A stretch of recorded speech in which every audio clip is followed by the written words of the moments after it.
I'm at the Lobos, which is a teeny tiny island next to Fuerteventura. And I just finished the whole hike across Fuerteventura. It's about 170 kilometers long, and it's a adjusted trail GR131. I made some detours because the original trail it's missing some very nice parts of the island. But most of the time I followed the original trail. As you can see, it's total wasteland. The whole Fuerteventura is just one big desert and the wasteland full of emptiness. And I don't mean it as a bad thing, actually quite opposite. I mean it as a absolutely gorgeous, beautiful, awesome experience. It's nothing like anything else. Nothing like any other Canary island or any other hike I did, because it's just so remote. I was walking from Morro on the south of the island to Coralejo on the north. You can actually go farther or start at the farthest point, which is like 20 kilometers more to the edge of the island, but the problem is that it's not easy to get there. There are buses going there, I think, only once or twice a day. I missed one because the airplane landed late. So, and if I would get there by foot, I wouldn't have enough time to finish the whole trail, so I had to miss it and start it from Morro. I was walking around 30 kilometers per day. The elevation is not that big. A few times, I think 2 days, it was about 100 meters of elevation gain, but other days it was less. It was 200, 400, something like that. So you can walk really long distances per day, and also you have to because it's so remote.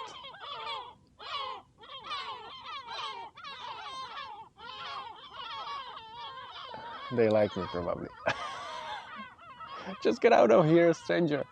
Whatever.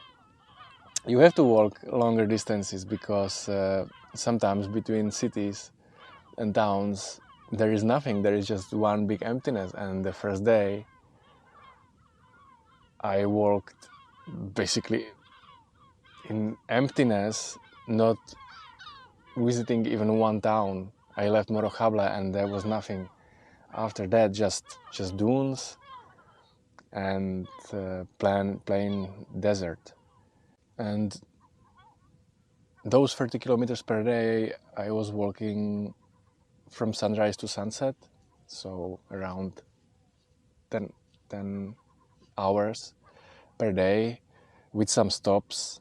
I was sometimes swimming in the sea or having lunch in a restaurant or just enjoying some views. So I was probably walking less, maybe 8 hours per day, but I started after sunrise, which was around 7:30, something like that. In December, I'm here in December, and finished before 6 p.m. because the sunset is like 6:30. And the trail itself, it's very safe. It's desert, it's empty, it's remote. You don't meet any people. I met over the whole journey, I met only 3 hikers. During those 6 days, I made it in 6 days. And but it's very safe road. It's not dangerous. There is nothing dangerous here. It's just empty. No dangerous animals, no risk of fall, anything like that. And on top of that, the trail is very, very, very nicely marked. There are trail marks everywhere. and on places where you can miss a turn or you can just go where you don't want to go, there is crossed mark, so it tells you don't go here, which I liked because it saved me a few times that I just went the wrong way and it told me not here, go the other way. So it was very nice for this reason. And also it's easy.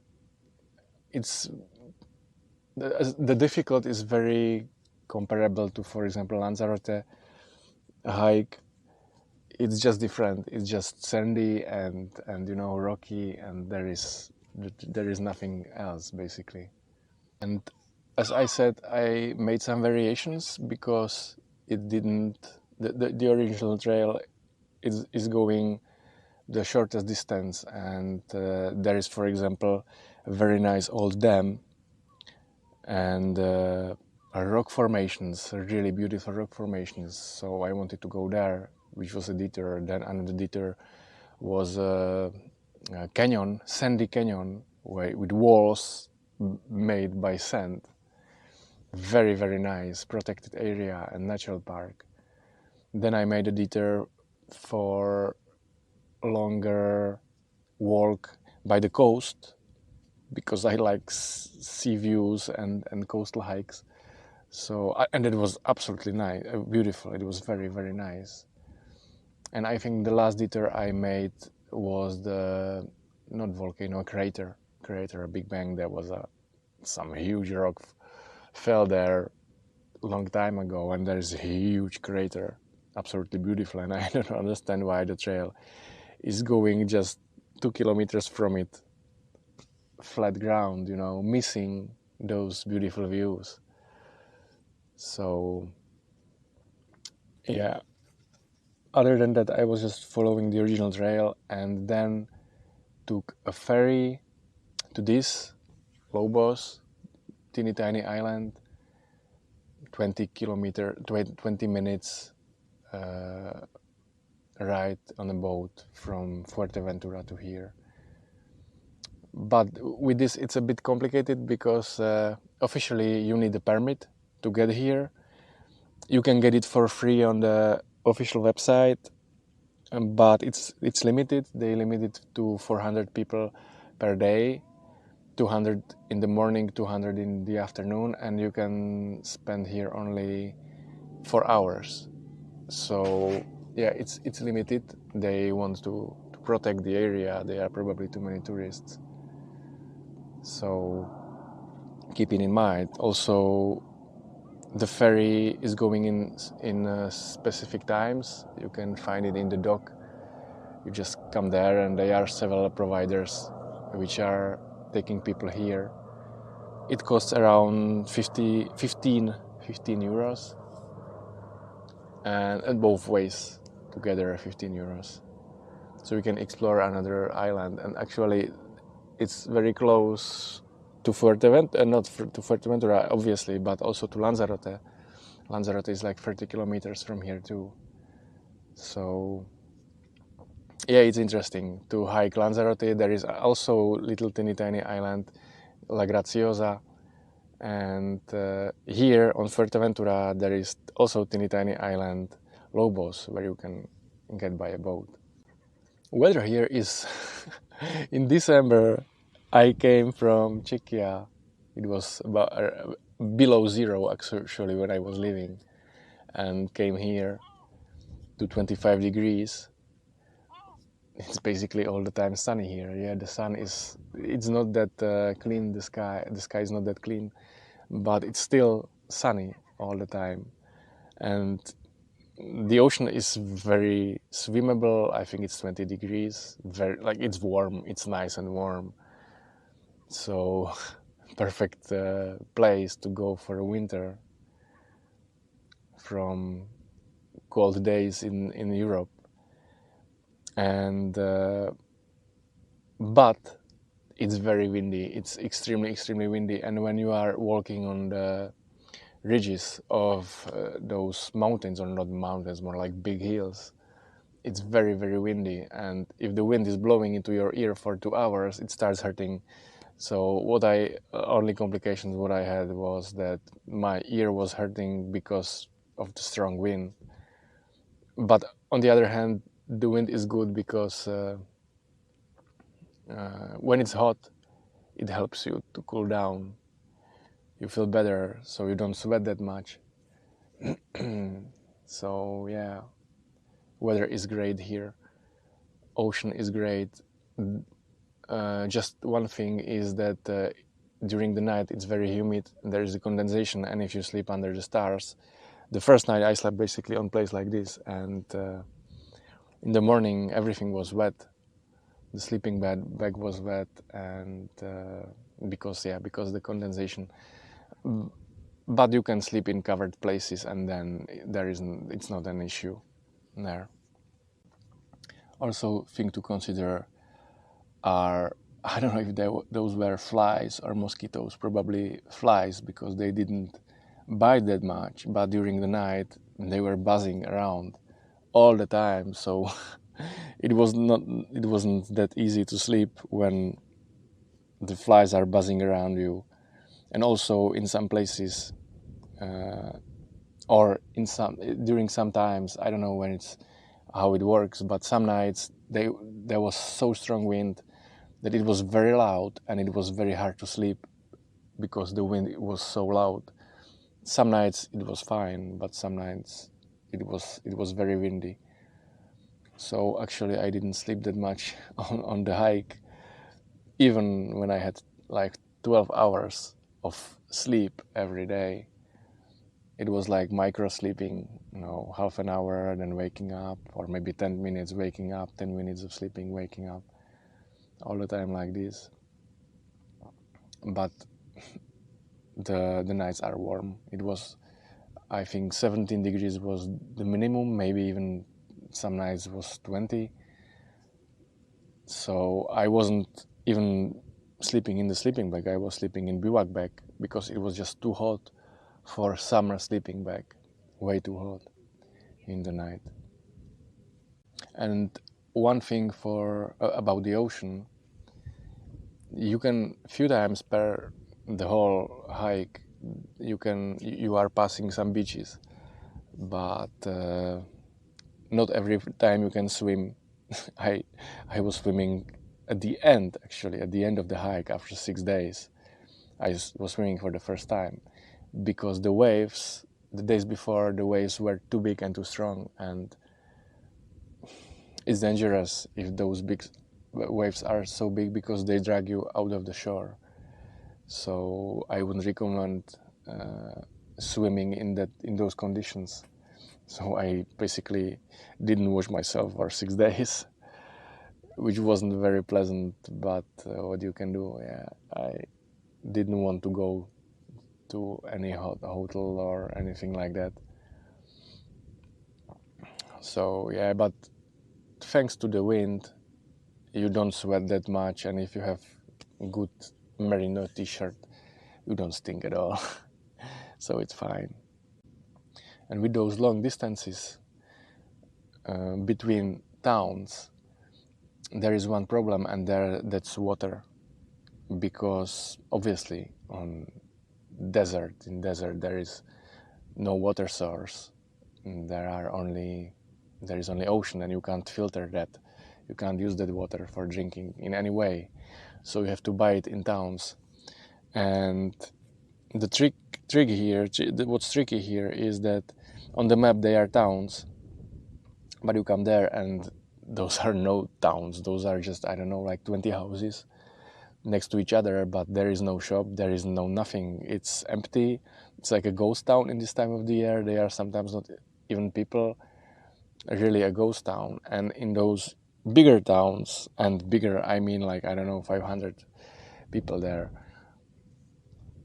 should be a shop. On the map you see that there is a shop, but you come there and it's not. There's nothing.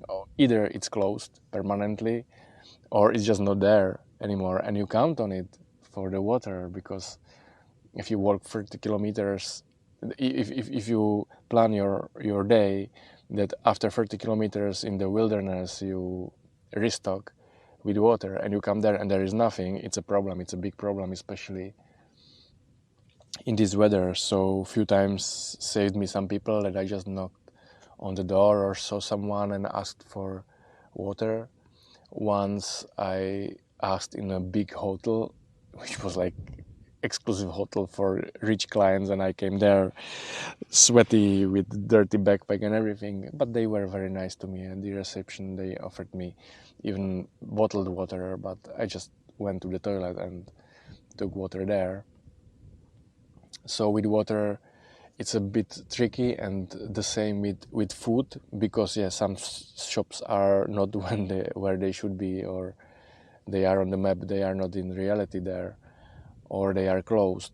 So you have to restock really well ahead, and I was carrying all the time 4 liters of water with me. When I came to a town, I took 4 liters of water, and when there was a restaurant or bar, I went for lunch to use that opportunity, because you pass probably only 2 bigger cities. Other than that, those are just small towns. So keep it in mind, and for case, take some food for a few days with you, because you don't know if you will be able to get some or not, and especially with water. On the other hand, in some towns there was a pump with water. On some places it shows that it's not drinkable, so you just use it for washing. On some places the sign is not there, so I was drinking it. But once I don't know, it was like day after I drank a lot of water from that tap water that source out inside the town, and I was vomiting and I had diarrhea, but at the same time I had some personal issues, so I don't know if what was the reason for that, but it was just for one day, and then it was fine. And also in some towns they are public toilets which you can use for free, and you can take water from there, so this was nice. On the other hand, they were in the map, they were some water sources marked, and you came there and there was nothing, or they were not working. This happened a few times, that they were just not working, not functioning. So yeah, better to take at least 4 liters of water if you have a chance. And you can also or I recommend to eat in local restaurants and bars if you have a chance. They cook really well. The prices are very reasonable. For smaller lunch, it was the cheapest I had, 4.5 euros, which was really, really cheap. But those were just toasts with avocados, and the most expensive was, I think, 11 euros for bigger lunch. So prices are really nice. Although prices for food in markets, in shops, they vary a lot. In smaller towns, everything's very expensive, and in big cities, here they are no big cities, but in cities it's cheaper, and the bigger shop, the cheaper prices, the lower prices. But the differences are really big, and you can have 1 liter of juice for less than €1, and you can have the same for €4. And also what's tricky is that in some shops they don't put the price stickers, so you don't know what you will pay, and obviously they could charge you more than locals. So with prices it's a bit tricky. But yeah, you are here, you are enjoying the hike, so you buy what you need, no matter the price. In the end, it's very, very cheap adventure. You know, the flight is cheap. Sleeping under the stars is for free, and spending 20 euros per day for food and water and everything is it's not hundreds or thousands. Also, in those restaurants, they always had vegan options, which is a big plus, and I think it's everywhere now. sometimes it's it's harder to find some vegan option, but when they didn't have the official vegan option, they offered me to make something for me, to ditch meat from the meal and replace it with something else, with chickpeas, for example. So it wasn't any problem. And the same with the language. Like basically everybody speaks English here. Only in very small towns, I think twice it happened to me in a restaurant that they didn't speak English, they were speaking Spanish. But it's not any problem. In your phone you have a translator, you just record it in English and it tells them in Spanish what do you need, and the same vice versa. So that was no issue at all. And people are also very friendly here, very, very friendly. Everyone is like, it's everywhere in Spain. Everywhere in Spain you come, people are smiling and positive and nice to you. So this is no exception. Everybody was very nice to me, helpful. When I asked about something, they were very eager to help and to give me some recommendations or suggestions. Also, if you need accommodation, after I finished the hike, after those 6 days, I took a hostel in Coralejo, which was like 15 euros, 16 euros, super cheap and still nice. And the last night I'm spending in Airbnb, which was like 30 euros, but you have everything, in the room for yourself. So even for this, the prices are fine, I think. It's not for every day. And what I really like here is that not only that people are very friendly here, also it seems to me that the government is extremely touristic friendly, that they want tourists to come here. They do everything to make tourists happy. Because, for example, there are few museums in towns which are completely free, but really modern museums with all those nice exhibitions, historical museum with skeletons and history of this, free and with toilets and with everything. And there are some attractions which are also for free. I found in the middle of the wasteland, I found a playground for children. They just made it that people can come there and have fun. Also, they are touristic shelters spread it across the island. I passed every day at least one. So if you want, you can just sleep in those. In some, there is nothing. You sleep on the ground, which is not that good if you have an inflatable sleeping mat, because they are sharp stones. You need a ground sheet. But in some there is a table. In some they are two tables, so you can sleep actually on the table. The size of the table is just right. It's just 2 meters long, so perfect for a person. Very convenient, protected from wind. So yeah, it really seems that the government is trying to make this place nice for tourists to come here. And I can't recommend enough this place to come. If you are wondering where you go for Christmas holidays or winter holidays, I really highly recommend this place. I visited before. I've visited Gran Canaria, hiked across, and Lanzarote. I'm going to Canary Islands every winter basically, and this was definitely the best one for me, because it was just, everything was nice, and it's tidy, it's clean, there is no rubbish, everything is just nice here, from people to services to everything. Obviously, if you don't like wastelands, it won't be maybe for you, but it's just very nice. It's the second best hike I've ever made. The best one was probably Minorca, but this was very nice, and I felt really, really great here and safe. One inconvenient thing is that Canary Islands it's Africa, so it's 6,000 kilometers from Vienna. I'm always flying from Vienna or Bratislava or Budapest, and it's 6,000 kilometers, which means that the flight takes 5 hours. That's really a lot, and it's a bit boring. It's not like 2 hours to Mallorca or Minorca or South Spain or Portugal or whatever. This is much farther. But on the other hand, the flights are pretty cheap. I think I paid for both together 100 euros or something like that. So it's very cheap, it's very affordable. It just takes long.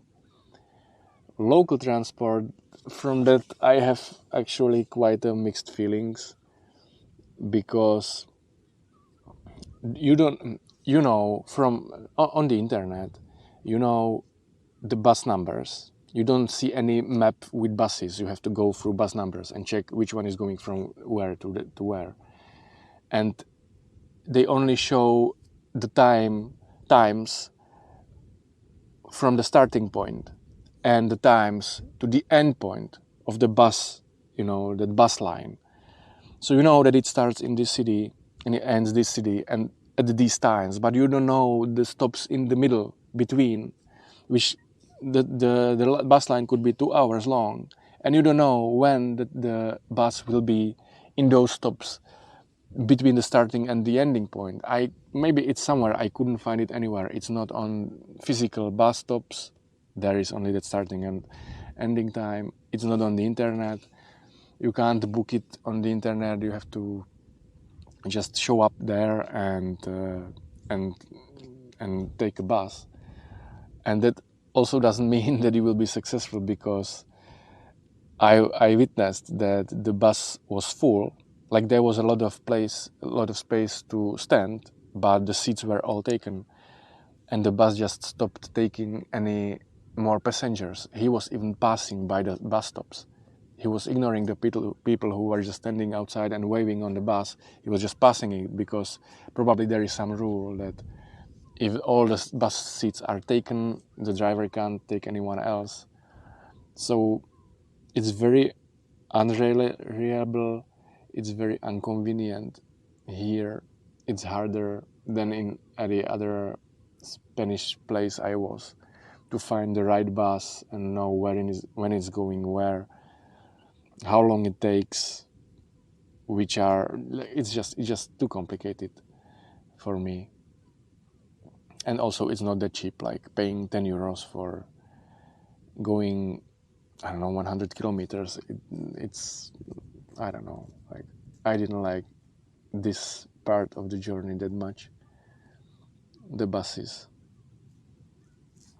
And also they are quite frequent between bigger towns or touristic places, but between those smaller ones, it's going twice a day, and if you miss it, you are screwed. So that's for the buses. The whole Fuerteventura is a wasteland, so you wouldn't expect any animals here, but there are some. They are wild goats. I heard some sheep, but didn't see them. I saw a camel and a donkey, but what was the highlight, the animal highlight, were chipmunks. On various places here, they are wild chipmunks, but they are like half wild, because they are probably used to tourists and they come to you and they expect that you will give them something, and they come and they sit on your hand basically, and they are so cute and so nice. So that's very nice. I've never seen chipmunks before, not mentioning at that distance, so close to me. I like that a lot. I saw them like 3 times during the hike. What I didn't like were chained dogs. In most houses, on most places, people have dogs, but they just chain them outside on the garden in this weather, and they are there probably for their whole life, just sitting there and barking and staying there on one place. I don't think that this is nice to do to animals. They don't deserve lives like this, and this makes me really sad that people treat animals like this. I don't know why they take those dogs. If they want them to bark to strangers to protect their houses, I don't know, but this is not fair. The dogs or any animals shouldn't be kept like this. And it was every time I saw a dog, he was chained. And sometimes even without a shadow, an open space. That's just not nice. Yeah, also what I saw was where people in vans or camp vans, they were using these islands, to go from place to place and sleeping outside. And what's nice here is that it's allowed, and not only it's allowed, it's supported. So on many remote places, they are something like parking lots, but not, concrete, but it was just a sign. Park here freely, enjoy the view. There's a coast and you can sleep there and you can have an absolutely gorgeous view from your car to the ocean in the morning and evening. And it was all around the island, which is such a difference comparing it to Croatia, Italy, our Spain in Europe, where it's forbidden. You have to go to camps. It's checked up. It's controlled. People are, or police is controlling it, and they are giving fines for staying even in the car by the road overnight. So this is very different, and it's connected to that friendliness of this government of this island. They just want people here or tourists here to be happy, and I think they deserve the support. They deserve people coming here and paying for these services here because it's just so nice.